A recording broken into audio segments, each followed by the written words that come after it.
G'day YouTube, Fred from Clooney Garage. Well, everything that's been happening this week, there's no better thing to do on a Friday night than to work on your car, and we're going to keep working on the Snotbox here. There she is, it's all its mucus glory. Now, we're going to get this car ready for Rego, and Frankie's coming over on the weekend, and the big thing that's got us worried is this seat. So we've had to go at a bit of a Clooney Garage special here. We're going to glue up the seat. So I put some Loctite adhesive in. I couldn't find any clamps at all, so check this out. Using some battery charger clamps. It's dodgy as, but I'm just going to give it a go here, and we'll show you tomorrow how it turns out. But I've just glued inside the seam, using these clamps here to hold the bead, and yeah, we'll see how it goes tomorrow. But it's better than what it was. I mean, we had foam hanging out like nobody's business previously, so that was definitely going to fail. So we'll put that glue in, see how we go, and Frankie's going to come over. We're going to do the brakes, done the oil, gotten underneath the car. There's no oil leaks, which is good, and the tyres aren't too bad either. We've got these quality rubber here, not quite the Michelin Pilot Sports on Clooney, but they look like they're geez, I don't know what they are. They're a Federal Evolution. Well, there you go.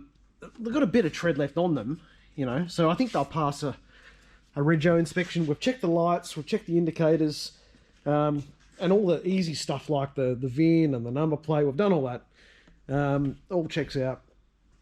So we're just really worried about the seat, and seatbelts work, and inside all the other safety equipment and all that other stuff that they normally do on that 20-point Rego check is there.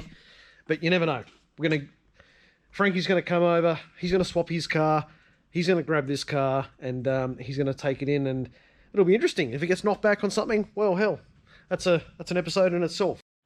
Okay, so before Frankie comes around tomorrow and we start getting the car ready for Rego, I want to take you a look through all these VE Commodores, all the different fluids and where to find them and what to look for. So come and have a look. This is our overflow radiator cap here, and we've actually got our radiator pressurized cap just there. You got your water for your windscreen here. You got your power steering there. You got your oil filling cap here, and you got your brake fluid. So with our radiator overflow here, there's a dipstick that comes on these VE Commodores, and this one's got the sort of maroon coloured, and it's actually a fraction low, as you can see. That's only registering on the bottom dot there. So we're going to have to top that one up tomorrow. And these ones sort of go in on a funny angle. They sort of go in and go across like an old-fashioned light switch. So Fred, for the viewers at home, yes, what does this do? Well, obviously that is the filler for the radiator, and over here you've actually got your pressurized radiator cap, 20 psi. You should never open that when it's hot, but if you look here, our radiator is actually not too bad. You can sort of see in there we've got a fair bit in there, but we're going to actually top that up a little bit. Alright, so these VE L98 V8s take a 5-weight 30 oil, and dipsticks just here. And obviously when you finish your topping up your oil, you should always make sure your oil filter is then filled up. And this one here is now measuring at the top of the hash here. I'll put it in again. It's always, as you put the dipstick into the tunnel, you always end up grabbing oil as well. Pull him out again. It's always good to do it a couple of times. And yeah, he's right on the top of the hash. So we're happy with that. The oil quality looks good too. So that is good. And what don't you want to see in your oil? Well, I think you don't want to see small metallic bits of metal or grey-coloured mercury. You don't want that. You don't want that. No. What's our power steering fluid? And our previous owner may have had that cap on the wrong way there, but it sort of faces to the front of the car. And you lift it up, and you can actually see the dipstick here, and also you see the fluid level there. But these Commodores have got a notorious habit of when you're starting to turn the wheel at low speeds, you hear this. That's when your power steering fluid is either low or your pump's about to have a coronary. And our final fluid repository here is our brake fluid here on the back of the booster. And this one here, it's pretty good. There's a little plate that sort of sits at the top of the reservoir there, and that gives you a marker as well as to how full it is, but it's also sort of opaque or transparent, so you can actually see it there too. So that one looks okay, so we're happy with that. Right, with these L98 motors, and it's also consistent with the L77 that comes out in the VF Commodores, is that they've got this technology called AFM, this sort of active fuel management and displacement on demand, where at lower speeds, it'll actually deactivate some of the cylinders and run it on 4 to save fuel and obviously for emissions as well. Now, to do that, they've got different hardware in them and different lifters. Now, what happens is, this is a camshaft right here, and what happens is with these different hardware lifters is that they start to hit on the side of the lobes and wear away, and you end up getting some pretty serious damage. So with cars like this car here, you'll start to hear on a cold startup a squeak, and that's the little lifter roller bearing there, as you can sort of see, and that's sort of wearing away right on the lobe of the cam, and that's metal on metal, and that's not good. That you're headed for a catastrophic failure there.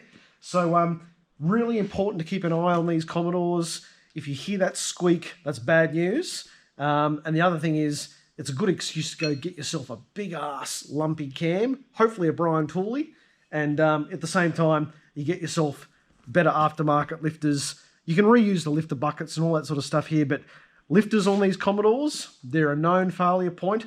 So if you hear you squeaking in the morning or that rattling, they get a bit of a death rattle at certain RPM, that means these little guys are about to cause you a leg out of bed, no doubt. Right, so we're going to give it a cold start here. So we'll just navigate through whatever's going on through this seat and what have you. Now, watch out for my battery clamps. Oh, sorry. Right, the key's quite a little bit bent. Good one, whoever did that. You wouldn't know. So, we're going to, with great difficulty, she's in. We're going to go for a cold idle start here, and we'll take you through all the sounds and all the little things that you should look for on these Commodores that are telltale signs of failure. So Fred Jr. is going to crank it over for us. Yeah.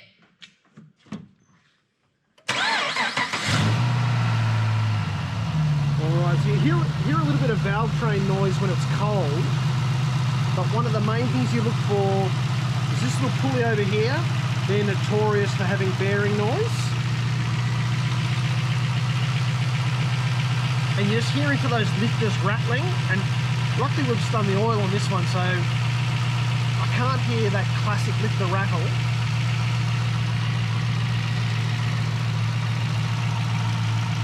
And it actually sounds pretty good, this motor. We may have had a Wednesday motor as opposed to a Monday or a Friday. But obviously as the motor comes up to temperature, you're just really listening for any of those ticking noises. These lifters have got this notorious little tick, tick, tick, tick, tick. And yeah, you don't want to hear that at all. But this one sounds pretty good. And we'll just let it come up to temperature. Don't rev it yet, Fred Jr.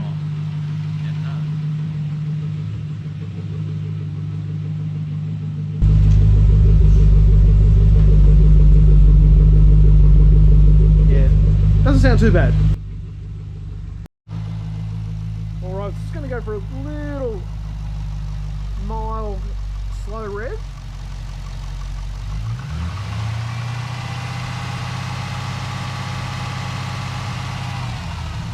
Yeah, that actually sounds fine. Sounds good as we could have hoped for. So how'd you build this car, Fred Jr.? Oh, we've got a piece from here and a piece from there. Righto. You ready? Yep.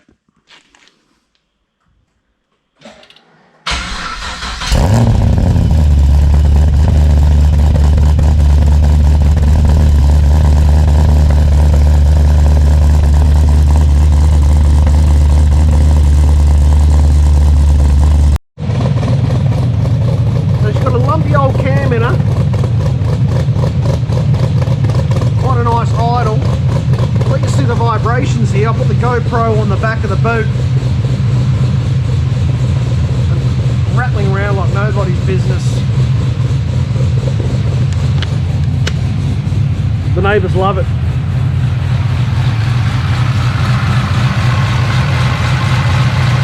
But she sounds a bit different to the L98.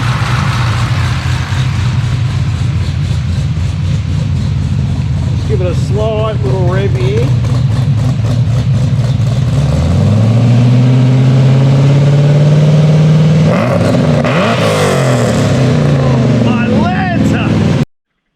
So you've seen it, you've heard it, and you're still asking questions? So when it comes to camshafts, there's lots of options out there in the market, lots of different manufacturers, and we've gone with the Brian Tooley cam for Clooney. It's got a stage 4 blower grind on it, it's custom built. And we'll probably look for a normally aspirated stage 2 or a stage 3 for the Snotbox.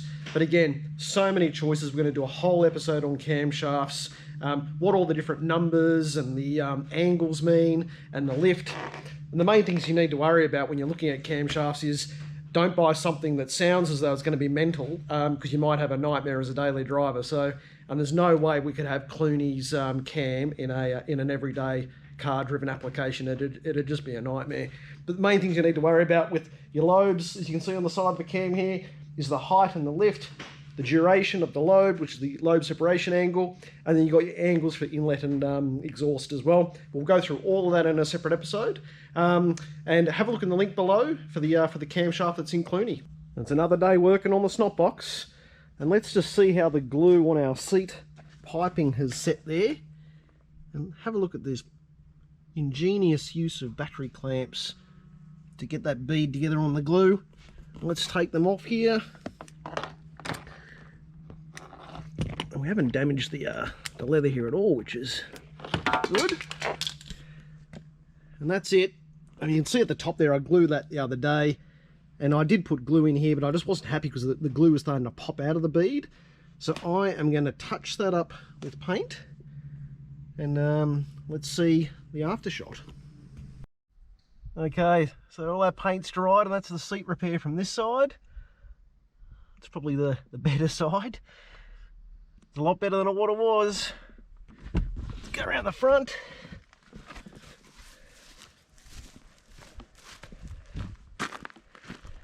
And I'm calling this a 20-metre seat repair.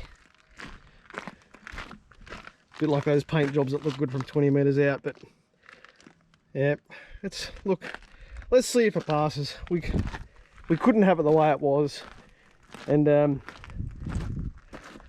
we're hopeful. See how we go.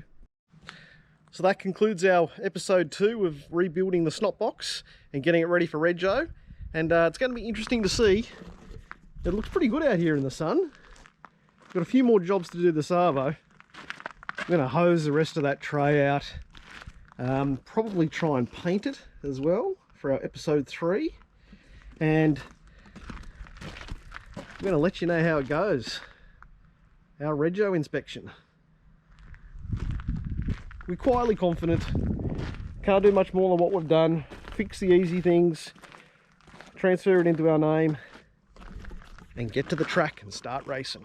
So don't do it for Dale, do it for Brocky. Catch you later.